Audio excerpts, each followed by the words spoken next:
Zarate is in Washington. Juan, good morning. Good morning, Charlie. With these suspects, is there increasing concern that there may be more plots that they don't even know about yet?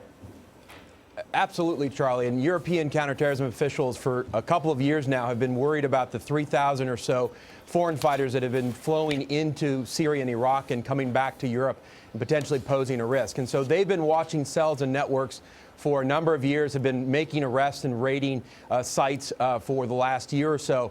And Paris really was a wake-up call because it was a demonstration that these fighters who are going abroad, whether it's to Iraq, Syria, Yemen, or elsewhere, really do pose a threat. And so counterterrorism officials are taking no chances, and it looks like Europe's at war with those in their midst who may be plotting attacks. There seems to be, Juan, a connection between the suspects and ISIS. What do you make of that?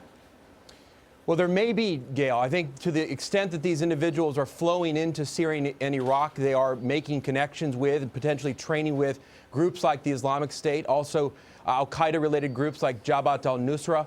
And so it's very possible that these are individuals that are well-trained, funded, perhaps even directed to go back and attack. But I think what authorities are most worried about now is that Paris really is an accelerant, that this is now motivating those who may or may not have been directed by foreign terrorist groups to now attack in place. And that's why you see this aggressive counterterrorism activity around the continent.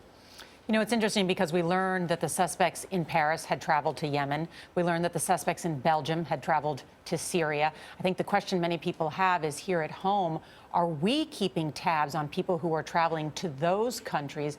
And also reports that Britain may be raising its terror alert level. Well, certainly the U.S., U.K., the rest of Europe has been looking at this concern and threat for some time, Nora. And the U.S. authorities have been looking at the 100 to 200 or so individuals who've flown in and out of Syria and Iraq.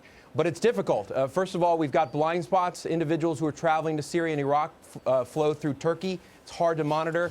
And we don't know what these individuals are intending to do. But the FBI over the last year and a half or so has made dozens of arrests around the country. And certainly they're being vigilant now in the wake of Paris.